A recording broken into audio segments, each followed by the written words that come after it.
Well, hello everyone. Happy Wednesday. It is digital host A.J. Wuest welcoming you back to Before the Four, the live stream where I take you through some of 48's top news stories and then some before our 4 o'clock newscast. Wherever you're watching Before the Four, thank you so much for watching and spending just a bit of your Wednesday afternoon here with me. We have quite a bit to jump into, so I believe it is about time we start things off. And starting things off in Colbert County, where a cold case suspect was arrested earlier today in connection to the 2020 disappearance of a woman. Now, the Colbert County Sheriff's Office tells us Orlando Whiteside, that's who you're seeing on screen, he was arrested in connection to the death of a missing woman named Courtney Staggs. Now, in August of 2020, Staggs was first reported missing by her family. 3 months later, hunters found her remains on Jarman Lane. Whiteside has been charged with abuse of a corpse. Now, he was booked into the Colbert County Jail and later released on bond. Court documents reveal that he will be arraigned on March 28th. Now, this investigation remains ongoing, and the Sheriff's Office says they expect more arrests in this situation. And 48's Aria Pons will have more details on this situation coming up in our evening newscast. But now, moving over to Scottsboro, where a 16-year-old was injured yesterday after falling around 30 feet in a Scottsboro cave accident. Now, according to the Scottsboro Jackson County Rescue Squad, over 40 rescue personnel were from multiple agencies responded to the situation at Tumbling Rock Cave. Both the identity and the condition of the 16-year-old is unknown at this time, but we'll be sure to update you on this situation as soon as we learn more. But now in Madison County, a man accused of possession of child pornography has been arrested, officials say. An investigator with the Madison County Internet Crimes Against Children Task Force says Aaron Van Horn, that's who you see on screen, was taken into custody by Madison County deputies with assistance from the task force today. Investigators say they seized multiple items from his home on Brentstone Way in Meridianville. Van Horn has been charged with 7 counts of possession of child pornography. He was booked into the Madison County Jail. But now, let's take a look at the weather. Chilly, but I'd say it was a pretty day today. The sun was out, which is always a plus. But let's now turn it over to 48 First Alert Chief Meteorologist Brad Travis for a look at the latest forecast. How's it looking today, Brad? Well, AJ, nice warming trend. It wasn't bad today. We've got 55 on the forecast for tomorrow and then close to 60 Friday. The only real problem between now and then may be some freezing fog, and that's fog that develops and then sticks to bridges and overpasses. Just something I want to bring to your attention, and that would be Friday morning ahead of the big warm-up. So still Mother Nature letting us know it's winter. Here's that 3-day forecast: 55 Thursday, 60 Friday. The rain's coming in after 8 o'clock Friday evening, and we'll get a break Saturday afternoon. That 80%, most of that will be before 10 o'clock in the morning, and we're still in the 50s, but a big change is coming through the day Saturday. Much colder air is coming in. We'll be talking about that today at 4. Here's what's going on hour by hour. Here's 9 o'clock Friday night, scattered showers. Notice the heavy rain and temperatures in the 40s.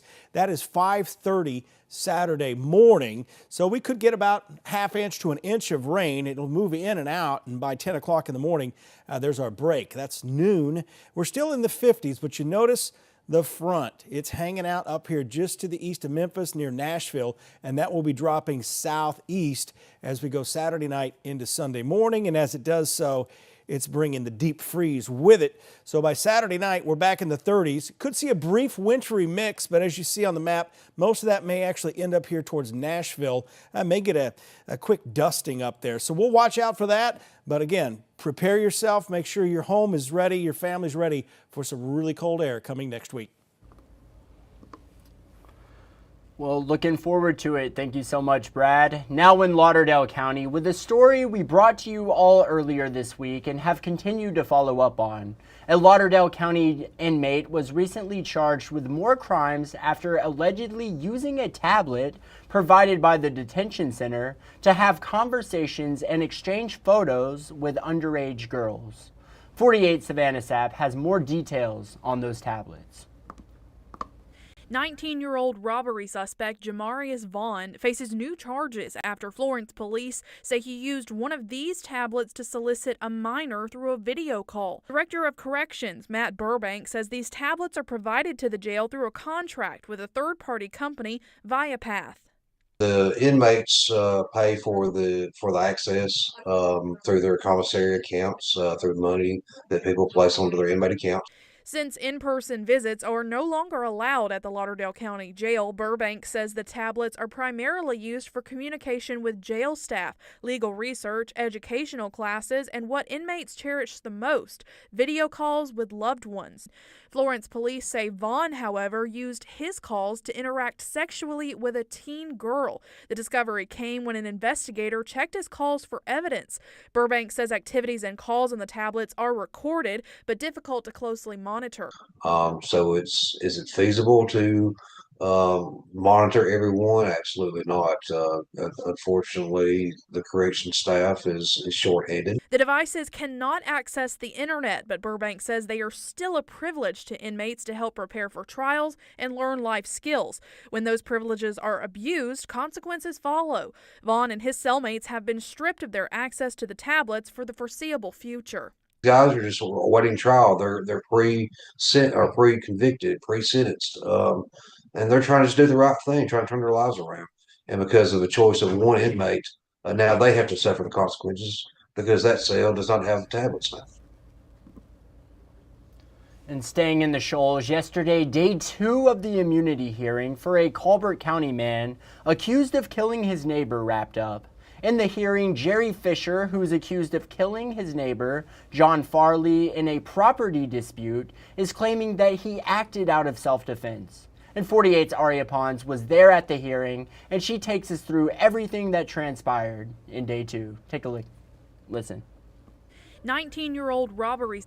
A Colbert County family is still in mourning after losing John Farley to a shooting in May of 2024. The man accused of shooting Farley, Jerry Fisher, has claimed self-defense through an immunity hearing that has lasted for 2 days. This immunity hearing will decide whether or not Fisher stands trial in the shooting death of Farley. Several people took the stand in the hearing, including Fisher himself. Fisher says that he has feared for his life for at least the last 5 years. However, the victim's wife took the stand as well, going against his self-defense claim. She says that the day Farley was killed, he was unarmed. Autopsy results show that Farley had his back to the shooter and that the manner of death was homicide. He was shot twice. Fisher says he fired off 3 shots but couldn't properly see Farley that day. He could only hear Farley yelling. Officers say that Fisher shot and killed Farley in May of 2024. Over the last 5 years, several police reports have been documented between Farley and Fisher from both sides. In one of those reports, Farley's wife says she was the one who took the brunt of Fisher's hostility. As soon as the judge makes a decision in Fisher's immunity hearing, we will keep you updated. Reporting in Colbert County, Aria Pons, 48 on your side. Well, thank you, Aria. And now coming up after the break, we'll talk about the latest on the TikTok ban, the California wildfires, the latest on that situation, and some awesome upcoming events going on in the Tennessee Valley. You're just not going to want to miss. It's all ahead. I'll see you all in 1 minute.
Well, hello and welcome back to Before the 4. Time is ticking down for popular social media app TikTok, unless it's sold. Now, the ban on the app is set to take effect Sunday. In an attempt to stop that from happening, there's new efforts to try and buy it. But even as some users are now migrating to other social media platforms owned by Chinese-based companies, including one with the same parent company as TikTok. NBC's Savannah Sellers joins us now with a closer look at all of it. You can't do this! Time is running out for TikTok. The Supreme Court set to rule as soon as today whether or not to uphold a U.S. ban on the popular app. In a hearing last week, the justice is expressing skepticism over arguments by lawyers for TikTok that a ban on the app would violate users' First Amendment rights. The bipartisan law set to go into effect this Sunday stipulates TikTok must be sold away from its Chinese ownership because of national security concerns. Officials warn China could potentially steal users' data or manipulate content shown to Americans. China is engaged in an ongoing and unrelenting effort to hack the United States. And now they've got a surveillance tool in everybody's pocket. The software doesn't just have funny videos. It also collects everywhere you go, everybody you talk to, everybody you work with. TikTok denies they share data with the Chinese government, but now new names are surfacing as potential buyers for the platform. Let's go, Elon. Including Elon Musk, who owns X and is a close advisor to President-elect Trump, who now supports saving the app. Both Bloomberg and the Wall Street Journal, citing people familiar with discussions, say Chinese officials are weighing an option to allow Musk to take control. I think the worst thing that could happen to TikTok besides getting shut down is Elon buying it. Musk, who famously bought Twitter after joking about it, has said nothing, and TikTok calls the suggestion pure fiction. Former Treasury Secretary Steve Mnuchin previously launched an effort to buy it, and Shark Tank star Kevin O'Leary says he and other investors are also making a play. We're the only syndicate that put a real bid in front of the company, in front of the bankers, in front of the shareholders, and in front of the Chinese government. But perhaps the biggest hurdle, TikTok owner ByteDance says the platform isn't actually for sale. In the face of the looming ban, some users have flocked elsewhere. Hello, TikTok refugees from the U.S. Welcome to Red Note. I'm new here, and I came from TikTok. Propelling two other Chinese-based platforms to the top spots in the app stores, with Red Note, an app similar to Instagram, now the top download, and Lemonade, also owned by ByteDance and similar to TikTok, just behind it.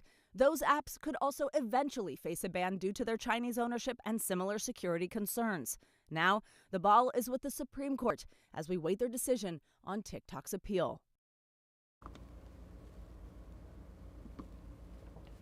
Well, thank you. And now to the latest on those devastating LA wildfires. At least 25 people have died. More than 20 are still missing. And fire teams have been working for more than a week, but still don't have control of the two biggest blazes. The Palisades and Altadena fires. Jay Gray with a closer look at the conditions and what comes next. Jay? While the winds have started to ease a bit, the firefight here still far from over. There are still numerous hot spots burning within the fire footprint. The combination of low humidity and strong winds has further dried out the brush, increasing the risk of fire. The danger has not yet passed. Teams are making progress along the front lines, but the two major fires, Palisades and Altadena, are still far from contained. Crews also dealing with hotspots. The conditions in most of these burned out communities means more than a week after evacuations, most families still can't get back to what's left of their homes. Significant safety and infrastructure issues remain, including downed power lines, broken gas lines, hazardous materials, and unsafe water. In the very limited areas where it's safe, gas, power, and water crews are inspecting lines, beginning repairs, while a handful of those forced from their homes are briefly coming back, overwhelmed by the ruins left from their lives before the firestorm. When you stare at your front door that's gone, and you have the few moments to contemplate, what does this really mean to my life? I mean, I still don't fully understand everything I have is gone, but you have to decide, I have to find some meaning in why this happened. Understanding so many here are searching for right now. Jay Gray, NBC News, Altadena. Well, thank you, Jay. Now check out this cool event going on this weekend here in the Huntsville community. The Huntsville Green Team will be putting on a citywide cleanup day this Saturday from 9 to 11 a.m. in honor of Martin Luther King Jr. Day. And of course, today I spoke with Nikki Southers with the Huntsville Green Team for 48 Now, and take a listen to a little of what she had to say about Saturday's cleanup. Well, what's really happened is the past few years we had a lot of requests from corporations. I think they were all, kind of looking for something that their staff could do as a shared purpose, and they were ready to give the time to the staff to work that day. And so they were looking for a cleanup event. So we went ahead and scheduled one this Saturday. Campus 805 actually has a park right behind it, Butler Green, and so there's some great parking right there. We'll be in that area. But we really, Huntsville's a community that gives back, but we're really seeing a lot of corporations really working on team building, and that seems to be, of course, it's for the families, it's for everyone. We know that this is a great time to think about how you can give back, what you can do for your community. We actually have supplies all year round, but, we want to make it easy for everybody. So hopefully we'll get enough warm weather or just dress appropriately Saturday morning and come out and join us to help clean up the neighborhood. Absolutely. A very nice opportunity to help give back to the community for sure. And you can watch that full 48 Now interview along with more details about Saturday's event right now on our website. Just head over to WAFF.com. And yeah, if you're watching at home right now, comment and are you going to this event this weekend, or do you have something else that you are planning to do this weekend? Let me know. That is what I want to know. What are your weekend plans? But now, today I also spoke with 3 extremely talented kids involved with Around the Curtain Community Children's Theater in Huntsville. And get this, the theater is putting on a production of Sherlock Holmes and the Mystery of the Crown Jewel. And it is completely student-led, directed, and student-produced. Today, of course, I spoke with the student director of the show, Miss Irene, along with 2 cast members named Tommy and Enoch, and they brought in some props. Take a look. What is it like leading this student production? Well, I've had some practice beforehand because last year with Around the Curtain, I also student directed Oliver. But this time it's given me a lot more independence and freedom to be able to do it mostly all by myself, because it's completely student-led this time with just adult mentors. So that's been really, really fun. That's very impressive to be able to do that. And are you part of the cast as well? I'm just in some of the dance numbers, but not a big role or anything. Right. It's easier to see everything from the outside. So what all goes into your show? What is your day today of preparing for rehearsals, getting ready to put on this production? What is it like being the student director? Well, it's a lot of making sure that all the blocking is ready before, I have a vision in my mind before we go into rehearsals, and talk out because everything goes into play when you're blocking something, where the sets are going to be, where the props are going to be, which people are coming on the stage at what time, and everything comes together when you're in rehearsal, so everything has to be thought out before rehearsal. And you brought this awesome sword in here. Talk about this. So I think I need to hold this thing. I definitely. You wanna? Oh, that is so cool. Yeah. I'm gonna give it back to you though. So, this is a staged combat weapon. Staged combat weapon. Yes, as you can see, it has a taped tip. The tip is actually folded in on itself, and it is definitely not sharp, as you can see. That would be very dangerous. It is a basket hilt with a rapier blade, because saber blades are really thick and heavy, and so practicing with it a lot, it kind of tires your arm out. And both me and him, we've had no experience with fencing swords and stuff like that, so we preferred the lighter blade. Right, I'd imagine so. Yeah. Yep, Tommy and Enoch today, they definitely know their swords. There's no doubt about that. But super awesome. I am so glad they brought that in here, and definitely had to give it just a little hold. I just had to touch it. That thing was awesome. But awesome event going on there. But now let's head into the stories you're just not going to want to miss coming up in our evening newscast. Huntsville Havoc players touring Huntsville Hospital today ahead of Melissa George night this Friday. Another story you're just not going to want to miss, the latest details of a new city hall opening in Florence. Get that story. The latest details, of course, on the Hamas-Israel ceasefire. New details emerging on a former Buckhorn Middle School teacher accused of child abuse. And finally, details on the latest scam happening here in Madison County. 48's Callie Neese will have everything you need to know coming up in just a few minutes. And these are just a few of the stories you're just not going to want to miss in our evening newscasts. And now it is time for, let's pull it up. It's time for Facebook fun. That is right. Our 48 Facebook question of the day. What are the most random nicknames you have for your pet? We have 2 pets. My parents have 2 pets back at home, Linus and Lucy. Linus and Lucy, if you're watching right now, hi. But we shorten their names a lot of times, or at least I do. I will say Lines or I will say Loose. I'll be like, what's up, Lines? What's up, Loose? That's just the random nickname I have for my 2 twin dogs back at home. But what I want to know is what you all had to say, and let's see, you all had some really awesome comments, and the photos, of course, included. Janet said, Bama, I call him Bam Bam, Ding Ding, and Fuzz Nugget. Adorable. That is, it looks like a poodle or maybe a crossbreed or something, but she's adorable nonetheless. Bam Bam, that is awesome. Janet, thank you so much. Christy said, Roxanne, Hot Breath, Darlene.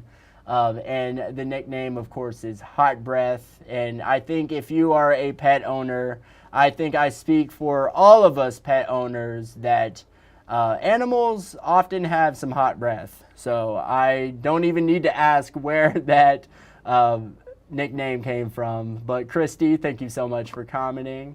Mocha, aka Moki, Moose, Smoot, Chunk Monk, and Bug. And isn't he adorable? I think that is a Dotson, and he is so adorable. I love it so much. Baby Meow Meow right there in the window. As cats like to hang out. That is incredible. And then finally, Megan said, this is Elliot. We call him Floofer or Smelly Ellie. That is incredible. Megan, thank you so much for commenting. And that is it for today's Before the 4. Thank you so much for watching and spending a bit of your Wednesday afternoon here.